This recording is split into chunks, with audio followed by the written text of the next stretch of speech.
अविरल वर्षाका कारण बागलुङको ढोरपाटन नगरपालिका 9 र आसपास क्षेत्रमा बुधबार राति आएको बाढी पहिरोमा परि मृत्यु हुनेको संख्या 4 पुगेको छ। अझै 13 जना बेपत्ता छन्।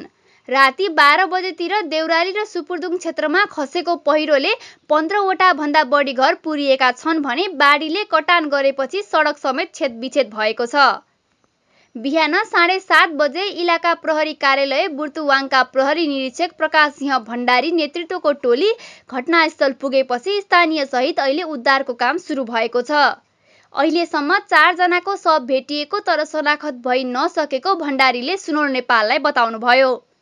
उहाँका अनुसार बेपत्ता हुनेमा ढोरपाटन नगरपालिका 9 का 35 वर्षीय कौशिला पुन, उनका छोरा 6 वर्षीय हिक्मत पुन, सोही ठाउँ बस्ने 35 वर्षीय जितबहादुर घरती, 40 वर्षीय राजु घरती, 30 वर्षीय कुमारी विक, 19 वर्षीय पुतली विक, 32 वर्षीय कर्मती घरती मगर, 35 वर्षीय रिना घरती मगर, 35 वर्षीय दिलमाया घरती मगर र उनका 6 वर्षीय छोरा, 55 वर्षीय डोटी पुन, 52 वर्षीय टुलमती पुन र गलकोट नगरपालिका 4 घर भई ढोरपाटन घुम्न गएका 25 वर्षीय नवीन भण्डारी छन्।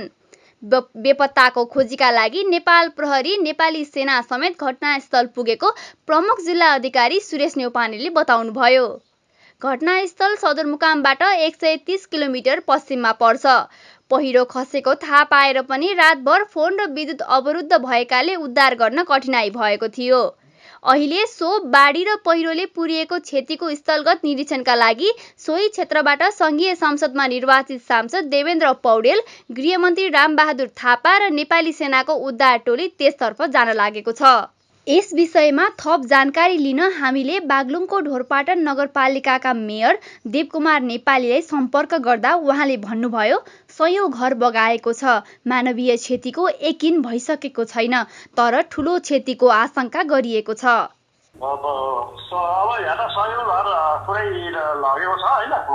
हजुर, मानवीय क्षति अझै यकिन गर्न सकिएन भन्ने यसको उतार्दैछौँ।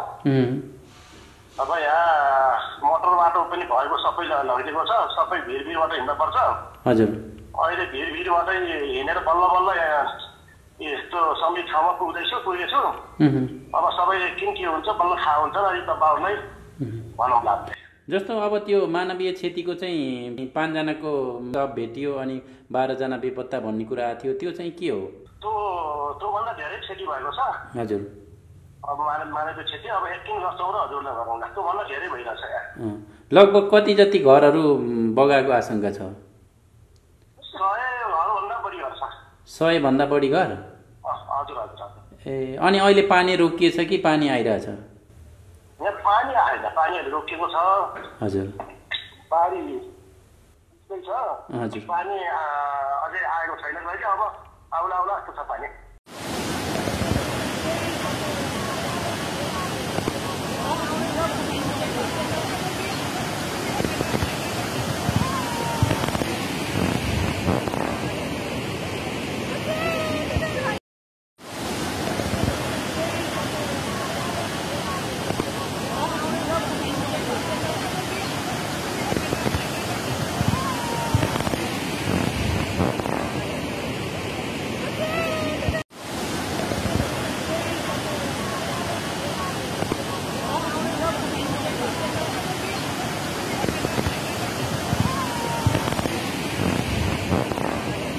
अविरल वर्षाका कारण बागलुङको ढोरपाटन नगरपालिका 9 र आसपास क्षेत्रमा बुधबार राति आएको बाढी पहिरोमा परि मृत्यु हुनेको संख्या 4 पुगेको छ।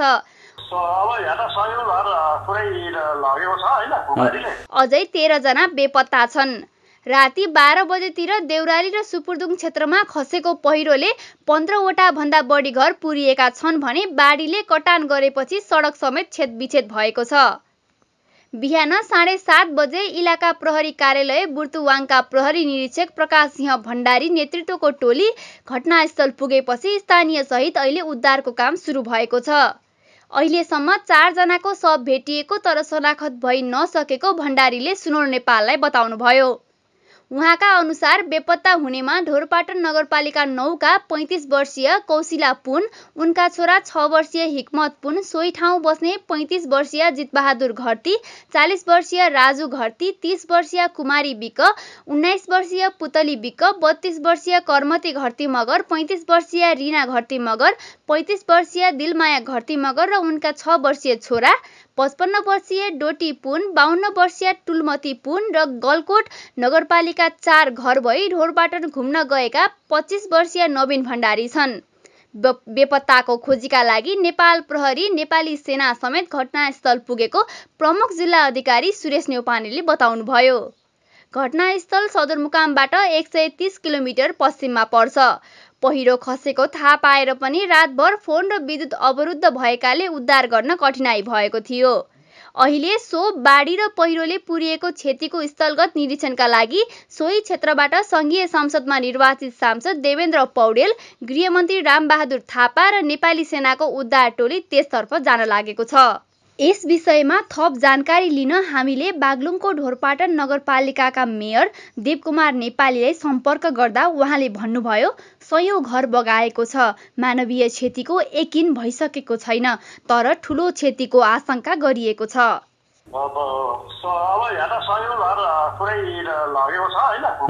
हजुर, मानवीय क्षति अझै यकिन गर्न सकिएन भन्ने यसको उतार्दैछौँ।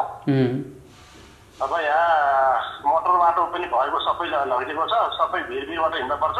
हजुर, अहिले भिरभिरबाटै हिँडेर बल्ल बल्ल यस्तो समित ठाउँमा पुगेछु। अब सबै के हुन्छ बल्ल थाहा हुन्छ अहिले त बाउमै भनौँ लाग्छ। जस्तो अब त्यो मानवीय क्षतिको चाहिँ 5 जनाको शव भेटियो अनि 12 जना बेपत्ता भन्ने कुरा थियो, त्यो चाहिँ के हो? त्योभन्दा धेरै क्षति भएको छ। हजुर, अब मानवीय क्षति अब यकिन गर्छौँ र हजुरलाई गरौँ, त्योभन्दा धेरै भइरहेछ यहाँ। लगभग कति जति घरहरू बगाएको आशंका छ? 100 घरभन्दा बढी घर छ। 100 भन्दा बढी घर? हजुर हजुर। ए, अनि अहिले पानी रोकिएछ कि पानी आइरहेछ?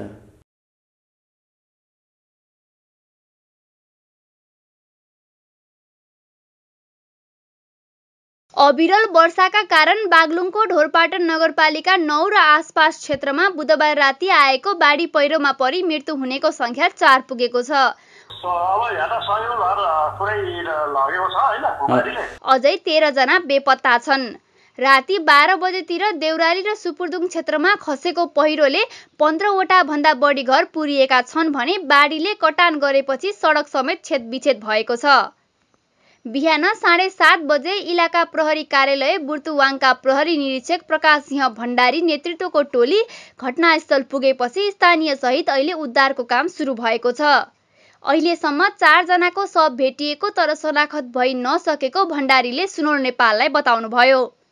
उहाँका अनुसार बेपत्ता हुनेमा ढोरपाटन नगरपालिका 9 का 35 वर्षीय कौशिला पुन, उनका छोरा 6 वर्षीय हिक्मत पुन, सोही ठाउँ बस्ने 35 वर्षीय जितबहादुर घरती, 40 वर्षीय राजु घरती, 30 वर्षीय कुमारी विक, 19 वर्षीय पुतली विक, 32 वर्षीय कर्मती घरती मगर, 35 वर्षीय रिना घरती मगर, 35 वर्षीय दिलमाया घरती मगर र उनका 6 वर्षीय छोरा, 55 वर्षीय डोटी पुन, 52 वर्षीय टुलमती पुन र गलकोट नगरपालिका 4 घर भई ढोरपाटन घुम्न गएका 25 वर्षीय नवीन भण्डारी छन्। बेपत्ताको खोजीका लागि नेपाल प्रहरी, नेपाली सेना समेत घटनास्थल पुगेको प्रमुख जिल्ला अधिकारी सुरेश न्यौपानेले बताउनुभयो। घटनास्थल सदरमुकामबाट 130 किलोमिटर पश्चिममा पर्छ। पहिरो खसेको थाहा पाएर पनि रातभर फोन र विद्युत अवरुद्ध भएकाले उद्धार गर्न कठिनाई भएको थियो। अहिले सो बाढी र पहिरोले पुरिएको क्षतिको स्थलगत निरीक्षणका लागि सोही क्षेत्रबाट संघीय संसदमा निर्वाचित सांसद देवेन्द्र पौडेल, गृहमन्त्री रामबहादुर थापा र नेपाली सेनाको उद्धार टोली त्यसतर्फ जान लागेको छ।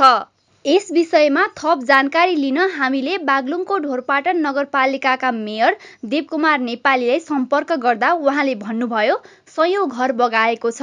मानवीय क्षतिको यकिन भइसकेको छैन, तर ठूलो क्षतिको आशंका गरिएको छ।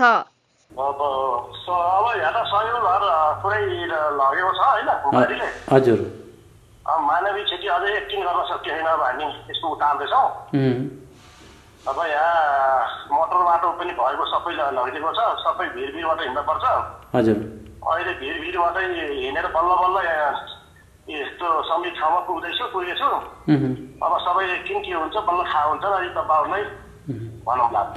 जस्तो अब त्यो मानवीय क्षतिको चाहिँ 5 जनाको शव भेटियो अनि 12 जना बेपत्ता भन्ने कुरा आएको थियो, त्यो चाहिँ के हो? त्योभन्दा धेरै क्षति भएको छ। हजुर। अब मानवीय क्षति अब 1 वर्षौँ र हजुरलाई भनौँ न त्योभन्दा धेरै भइरहेछ यहाँ। लगभग कति जति घरहरू बगाएको आशंका छ? 100 घरभन्दा बढी घर छ। 100 भन्दा बढी घर? हजुर हजुर। ए अनि अहिले पानी रोकिएछ कि पानी आइरहेछ?